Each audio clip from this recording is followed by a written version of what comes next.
Assalamualaikum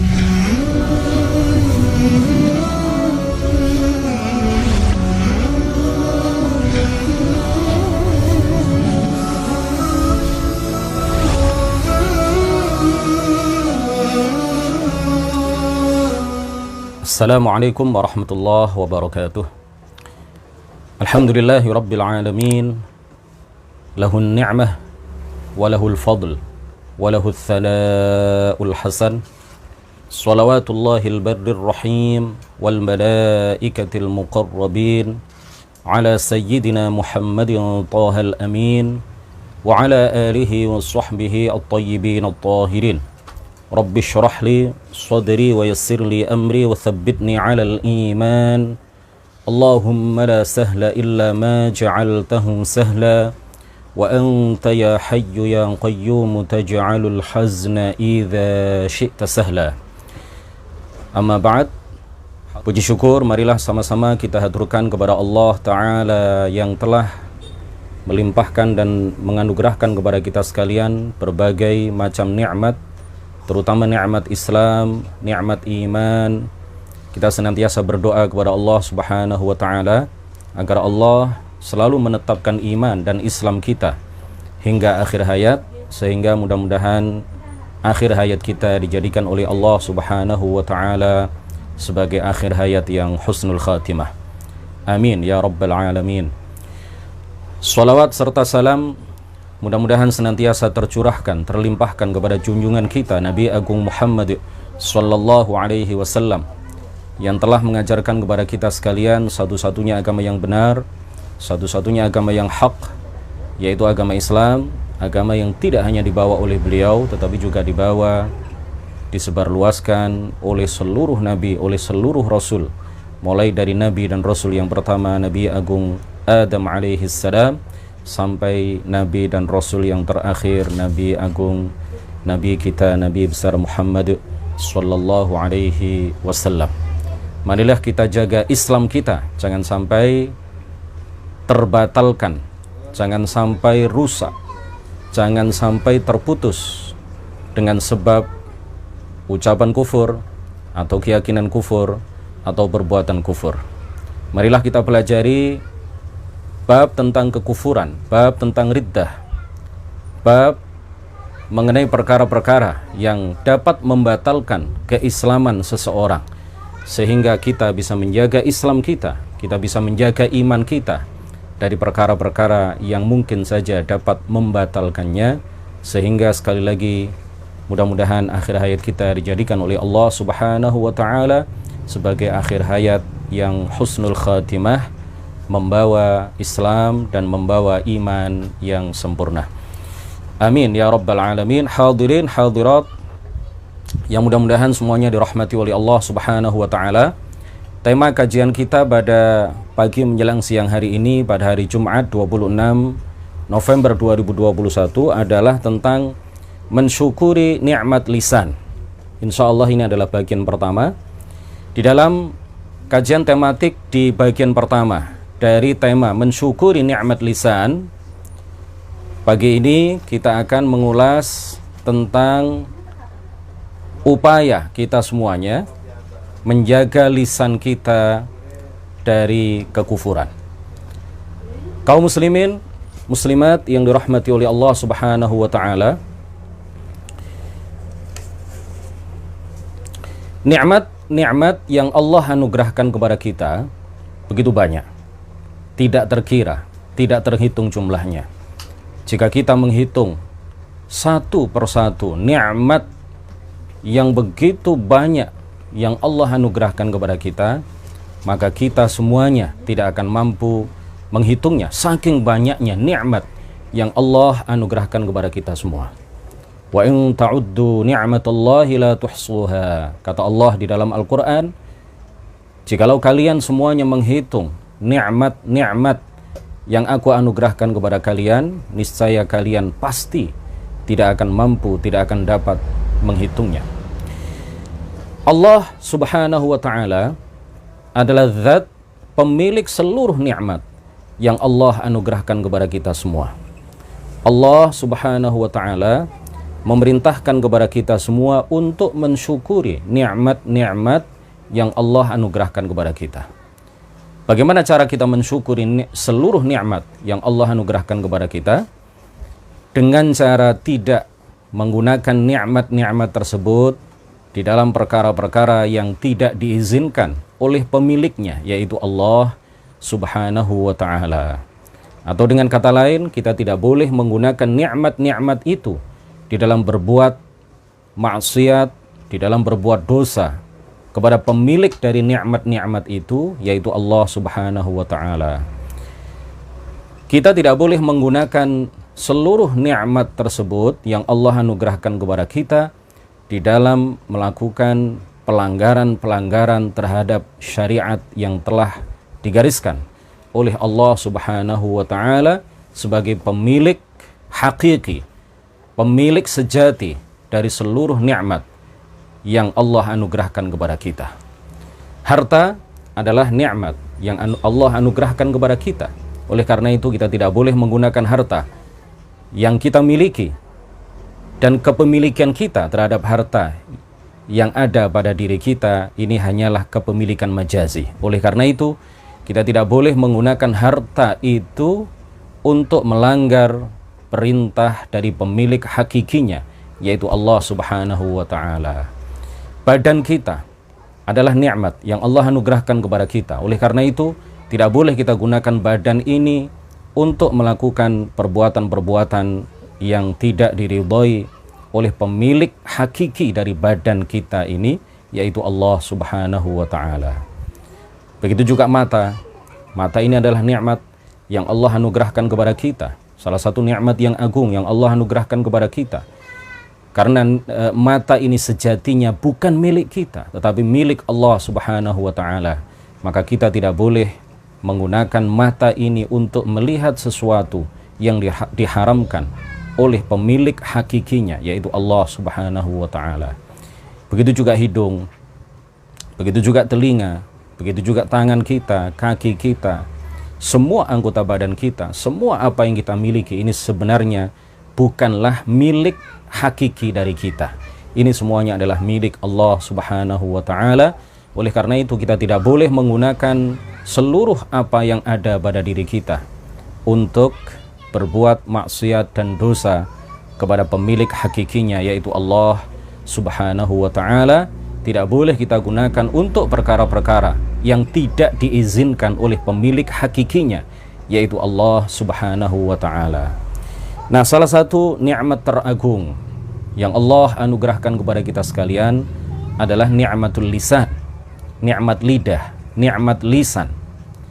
Ketika Allah Subhanahu wa ta'ala menyebutkan beberapa nikmat di dalam salah satu ayat Al-Quran, Allah Subhanahu wa ta'ala juga menyebut nikmat lisan. Allah Ta'ala di dalam Al-Quran mengatakan, alam naj'al lahu 'ainain wa lisanan wa syafatain. Bukankah aku telah menganugerahkan kepadanya, kepada manusia, 'ainain, dua mata, wa lisanan wa syafatain, dan satu lisan serta dua buah bibir. Ini semuanya adalah nikmat yang Allah anugerahkan kepada kita dan tidak boleh kita gunakan di dalam mengucapkan atau melakukan tindakan-tindakan yang melanggar perintahnya, yang tidak mengindahkan perintahnya dan tidak mengindahkan syariat-syariat yang telah digariskan olehnya. Lisan adalah nikmat Allah Subhanahu wa ta'ala yang Allah anugerahkan kepada kita sekalian. Dengan nikmat lisan ini kita bisa berkomunikasi antara satu dengan yang lain. Dengan nikmat lisan ini kita bisa menyampaikan apa yang ada di dalam hati kita, apa yang menjadi maksud kita, apa yang menjadi niat kita, apa yang kita pikirkan di dalam otak kita, dan apa yang kita kehendaki di dalam hati kita. Itu bisa kita ekspresikan, bisa kita ucapkan, bisa kita komunikasikan kepada orang lain dengan nikmat yang berupa lisan ini. Sejatinya hadirin sekalian, lisan sebagaimana seluruh nikmat Allah yang lain bukanlah milik kita. Kepemilikan kita terhadap nikmat lisan ini adalah kepemilikan yang majazi, bukan kepemilikan yang hakiki, Kepemilikan yang hakiki dan pemilik sejati dari lisan yang ada di mulut kita ini tiada lain adalah Allah Subhanahu wa ta'ala. Oleh karena itu sekali lagi, nikmat yang berupa lisan ini janganlah sampai kita gunakan untuk mengucapkan kata-kata, untuk menyampaikan sesuatu yang diharamkan oleh, apalagi dinyatakan kufur ya oleh Allah Subhanahu wa ta'ala. Hadirin sekalian, di antara bentuk syukur kita atas nikmat, yang salah satu nikmat yang terindah dan teragung yang berupa lisan ini adalah menjaga lisan kita jangan sampai mengucapkan kalimat-kalimat kufur dengan berbagai bentuknya, dengan berbagai macamnya, dengan berbagai jenisnya. Asyaddu anwa'il kufur at-ta'til.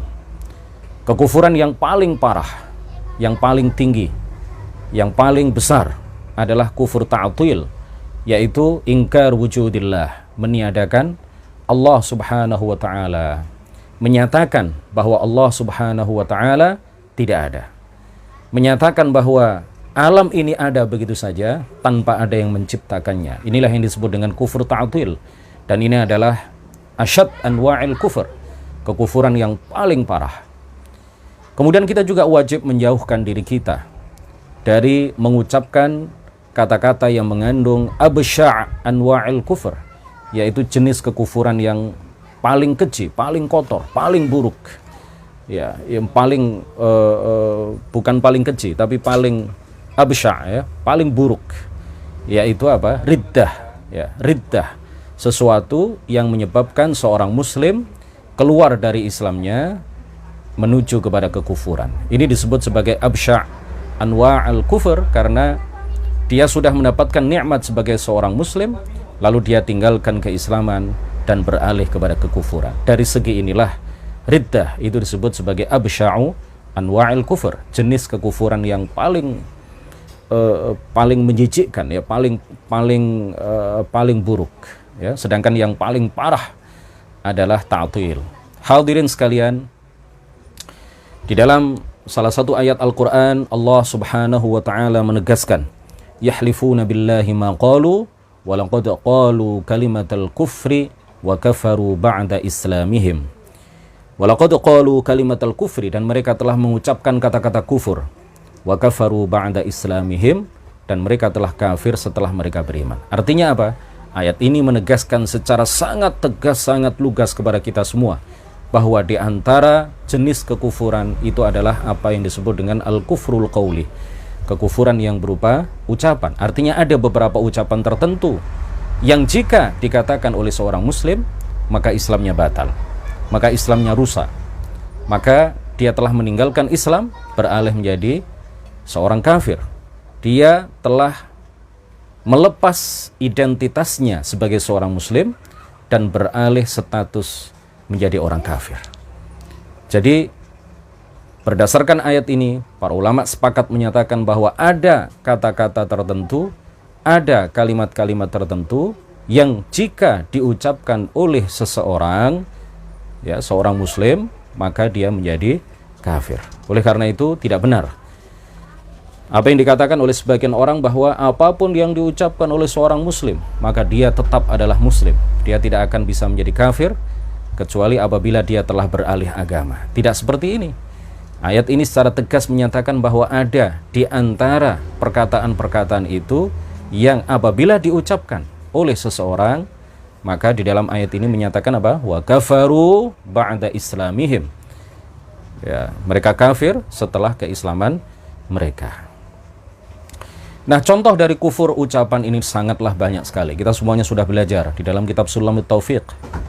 Di berbagai kitab fikih juga dijelaskan bahwa kufur itu ada 3. Ada kufur yang berupa keyakinan, ada kufur yang berupa perbuatan, ada kufur yang berupa ucapan. Nah, kufur-kufur ucapan ini sangatlah banyak sekali, tidak terhitung jumlahnya.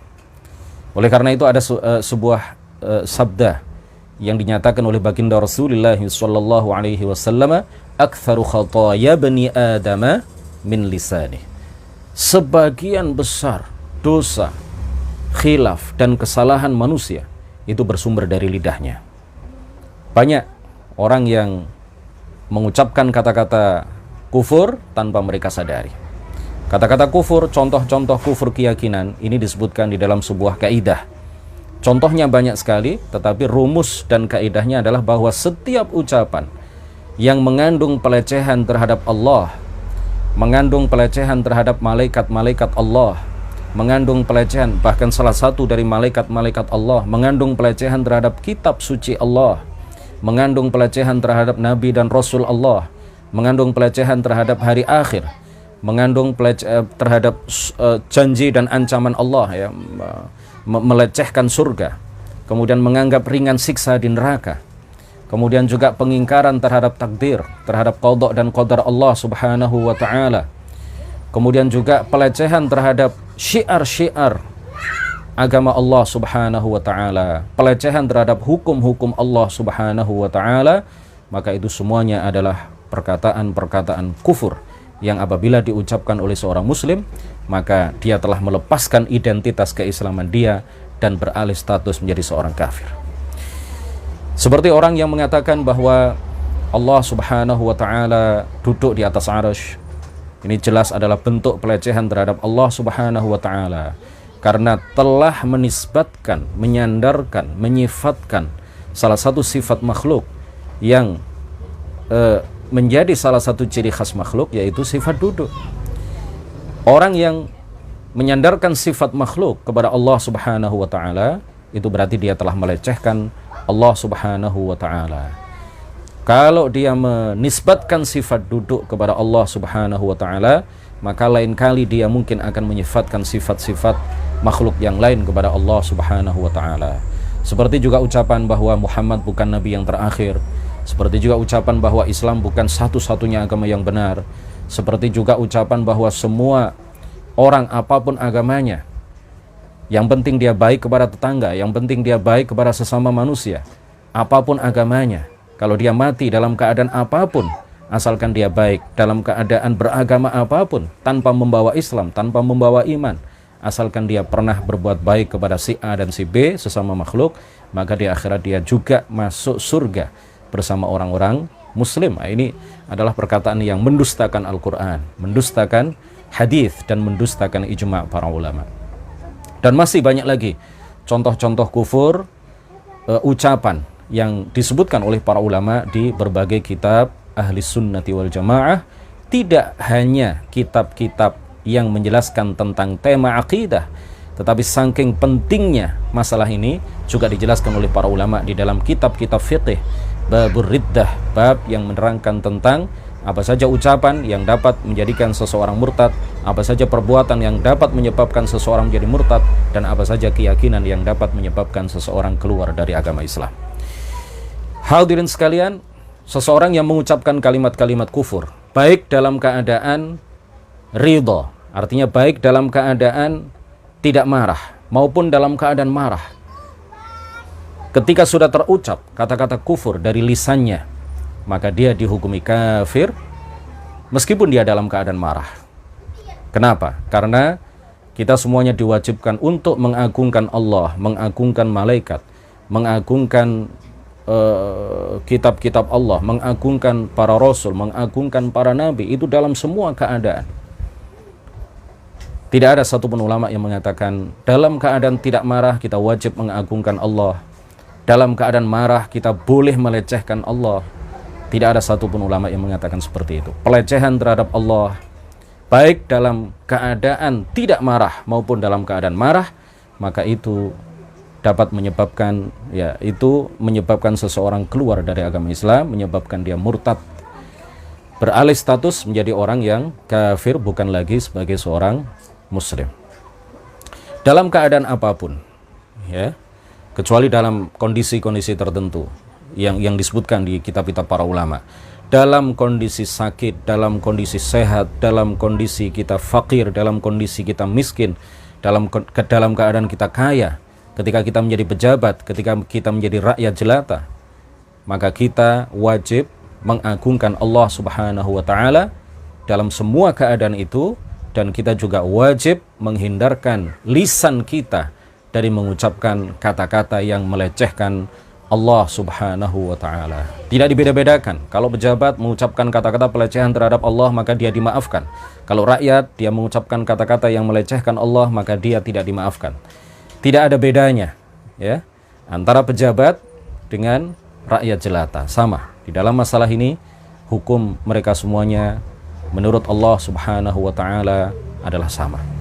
Hadirin sekalian, seseorang yang mengucapkan kalimat-kalimat kufur, baik dia berniat keluar dari Islam ataupun tidak ada niat di dalam hatinya untuk keluar dari agama Islam, selama ia memahami kalimat kufur yang dia ucapkan, maka dia tetap dihukumi kafir dan keluar dari agama Islam. Dan meskipun dia tidak tahu meskipun dia tidak tahu bahwa apa yang dia ucapkan itu menyebabkan dia keluar dari agama Islam.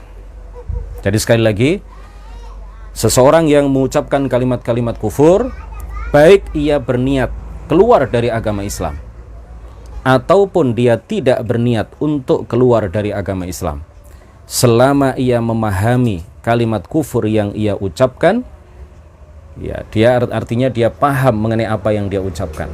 Dia paham.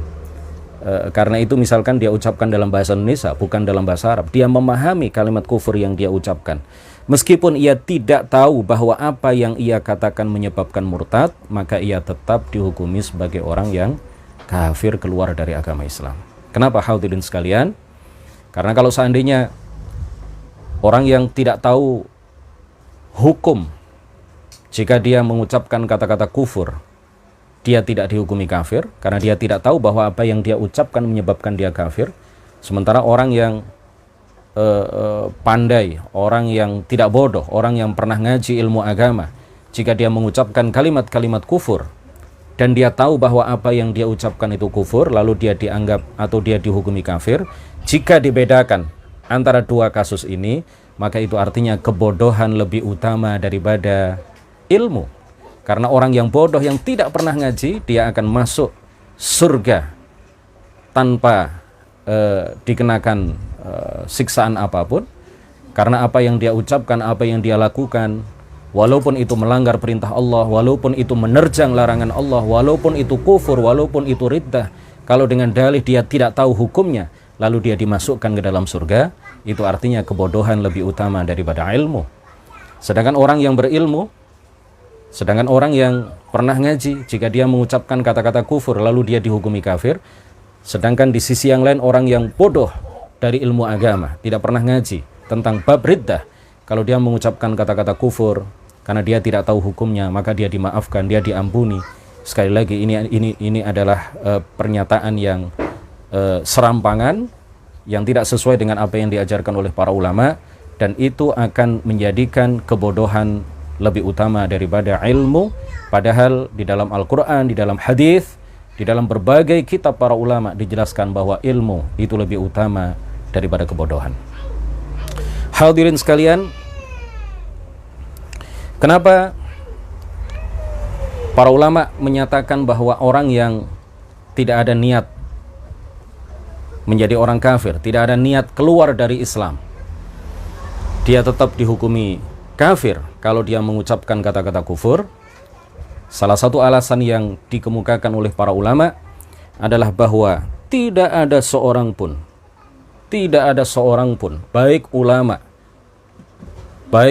maupun orang awam, tidak ada seorang pun yang mengatakan bahwa orang kafir disyaratkan harus mengetahui bahwa dirinya kafir untuk dihukumi sebagai orang kafir. Jadi orang kafir yang betul-betul kafir, bukan orang murtad, orang kafir asli yang non muslim, untuk dihukumi menjadi orang kafir tidak disyaratkan bahwa dia mengetahui bahwa dirinya kafir. Walaupun dia menganggap dirinya sebagai orang-orang Yahudi, menganggap dirinya adalah abnaullah wa ahibba'uh. Orang-orang Yahudi itu menganggap bahwa diri mereka adalah orang-orang pilihan dari Allah Subhanahu wa Ta'ala. Mereka menganggap diri mereka adalah sya'bullahil mukhtar. Mereka menganggap diri mereka lebih tinggi derajatnya dibanding dengan seluruh kelompok yang ada di dunia. ya bangsa Yahudi. Sampai sekarang mereka meyakini seperti itu.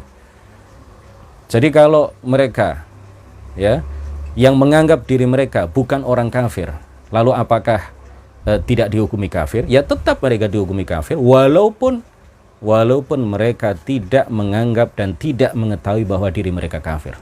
Nah, begitu juga orang yang murtad. Orang yang murtad, yang tidak tahu hukum, yang tidak pernah ngaji, lalu dia melecehkan Allah, mengucapkan kata-kata pelecehan terhadap malaikat, terhadap kitab suci Al-Quran, terhadap Islam. Kalau dia tidak mengetahui bahwa dirinya kafir, lalu dia dimaafkan dari kekufuran, tidak. Walaupun dia tidak tahu bahwa apa yang dia ucapkan menyebabkan dirinya kafir, maka dia tetap dihukumi sebagai orang yang kafir, karena ucapannya itu sudah menjadikan dia kafir karena mengandung unsur pelecehan terhadap Allah subhanahu wa ta'ala, terhadap malaikatnya, terhadap surga, dan seterusnya seperti yang tadi kami sampaikan. Hadirin sekalian, kemudian juga orang yang kafir, ya, ketika seseorang kafir, ya, atau orang kafir asli itu, dia tidak berniat, ya. Yang pertama tadi, dia tidak tahu bahwa dirinya kafir. Yang kedua, dia juga tidak berniat menjadi orang kafir. Iya kan? Dirinya tidak berniat menjadi orang kafir. Orang-orang non-muslim itu berniat menjadi orang-orang yang ingin bahagia selamanya. Ya, dia tidak ingin menjadi orang kafir. Dia tidak ingin masuk neraka. Tentunya masing-masing dari non-muslim itu menghendaki dirinya melakukan satu kebaikan, ya. Tidak ada yang berniat menjadi orang kafir, menentang Tuhan, ya. Dia niatnya adalah menyembah Tuhan, tetapi Tuhan yang mereka sembah adalah tidak berhak untuk disembah, karena mereka tidak menyembah Allah subhanahu wa ta'ala. Nah, oleh karena itulah hadirin sekalian, Allah subhanahu wa ta'ala secara tegas menyatakan di dalam ayat Al-Quran, Qul hal nunabbi'ukum bil akhsarina a'mala alladhina dhalla sa'yuhum fil hayatid dunya wahum yahsabuna annahum yuhsinuna sun'a. Qul, katakan wahai Muhammad, hal nunabbi'ukum bil akhsarina a'mala. Maukah kalian aku beritahukan mengenai orang yang paling rugi, mengenai orang yang paling merugi. Ya, kemudian di dalam lanjutan ayat itu, alladzina dhalla sa'yuhum fil hayatid dunya. Orang-orang yang paling rugi adalah orang-orang yang tersesat jalan di kehidupan dunia, wahum, sedangkan mereka yahsabuna, mengira, menganggap, annahum yuhsinuna sun'a, bahwa mereka telah berbuat kebajikan, bahwa mereka telah melakukan perbuatan-perbuatan yang baik. Orang yang sesat itu dia tidak berniat menjadi sesat. Orang yang kafir dia tidak berniat menjadi orang kafir. Orang kafir dia tidak tahu bahwa dirinya kafir. Apa kata Allah subhanahu wa ta'ala di dalam ayat ini? Merekalah orang-orang yang paling rugi karena menganggap diri mereka sebagai orang-orang yang telah melakukan kebaikan, padahal mereka telah tersesat dari jalan Allah subhanahu wa ta'ala sejauh-jauhnya. Begitu juga orang yang murtad. Begitu juga orang yang murtad. Dia tidak berniat menjadi orang kafir. Ya, sebagian dari mereka memang ada niat menjadi orang kafir, ya, orang yang beralih agama misalkan. Tetapi banyak pula orang-orang muslim yang mengucapkan kalimat-kalimat kufur. Dia tidak tahu bahwa apa yang dia ucapkan kufur. Dia tidak tahu bahwa apa yang dia ucapkan itu menyebabkan dirinya keluar dari agama Islam, karena memang dia tidak berniat meninggalkan Islam, tetapi karena kalimat-kalimat yang dia ucapkan dengan lisannya adalah kalimat-kalimat pelecehan terhadap Allah, terhadap syariat Islam, maka orang tersebut tetap dihukumi sebagai orang kafir, meskipun hatinya tidak berniat menjadi kafir, meskipun hatinya tidak ada maksud untuk keluar dari agama Islam, dan meskipun dia tidak tahu bahwa dirinya keluar dari agama Islam. Begitu pula di dalam ayat lain, Allah subhanahu wa ta'ala juga mengisyaratkan di dalam pembahasan ini. Allah ta'ala berfirman, wala in sa'altahum, Kita semuanya sudah hafal. La yaqulunna innama kunna nakhudu wa nal'ab. Qul abillahi wa ayatihi wa rasulihi kuntum tastahzi'un la ta'tadhiru qad kafartum ba'da imanikum. Qul abillahi, ya, wa la in sa'altahum la yaqulunna innama kunna nakhudu wa nal'ab. Jika kalian tanya, jika kamu tanya kepada mereka, ya mereka niscaya akan mengatakan kami hanya bersendau gurau, kami hanya main-main, kami hanya berolok-olok. Qul, katakan wahai Muhammad, abillahi, apakah dengan Allah, wa ayatihi, dan ayat-ayat Allah, wa rasulihi, dan rasul Allah, kuntum tastahzi'un, kalian berolok-olok, kalian bermain-main, kalian bersendau gurau. La ta'tadhiru, tidak ada maaf bagi kalian. Meskipun kalian bersendau gurau, meskipun kalian bermain-main, dan bermain-main di dalam mengucapkan kata-kata pelecehan terhadap Allah, itu artinya apa? Dia tidak ada maksud untuk keluar dari agama Islam. Dia hanya main-main. Dia tidak ada niat untuk keluar dari agama Islam. Dan dia tidak tahu bahwa dirinya telah keluar dari agama Islam. Apa kata Al-Quran? La ta'tadhiru, tidak ada kata maaf bagi kalian, tidak ada kata ampun bagi kalian. Qad kafartum ba'da imanikum, kalian telah benar-benar kafir ba'da imanikum, setelah kalian beriman. Dua ayat ini, dan juga berdasarkan banyak sekali hadis, dan juga berdasarkan banyak sekali penjelasan dari para ulama di berbagai kitab ahli sunnati wal jamaah, orang yang telah mengucapkan kata-kata kufur dalam keadaan marah, maka dia tetap dihukumi sebagai orang kafir. Orang yang telah mengucapkan kata-kata kufur, kata-kata pelecehan terhadap Allah, Rasulnya, syariatnya, dan seterusnya, walaupun dia tidak berniat keluar dari agama Islam, dia tetap dihukumi kafir. Orang yang mengucapkan kata-kata pelecehan terhadap Allah dan seterusnya, walaupun dia tidak tahu bahwa apa yang dia ucapkan itu menyebabkan dia keluar dari agama Islam, maka dia tetap dihukumi sebagai orang yang keluar dari agama Islam, sebagaimana hal itu sudah disepakati oleh para ulama berdasarkan berbagai dalil. Sedikit dari berbagai dalil yang banyak itu sudah kami sampaikan dalam kajian tematik pada pagi menjelang siang hari ini. Demikian, mudah-mudahan membawa manfaat bagi kita semuanya. Marilah kita jaga lisan kita, jangan sampai mengucapkan kata-kata yang melecehkan Allah, melecehkan malaikat, melecehkan kitab-kitab Allah, dan seterusnya, seperti yang tadi sudah kami sampaikan. Dan kita jaga lisan kita, jangan sampai mengucapkan kata-kata yang diharamkan oleh Allah subhanahu wa ta'ala. Nuhlil nusalli ala nabi, la ilaha illallah, Allahumma salli ala sayyidina Muhammad wa ala alihi wa sahbihi wa sallim. Rabbi ghfirli wa liwalidayya wa lil mu'minina wal mu'minat. Wassalamu alaikum warahmatullahi wabarakatuh.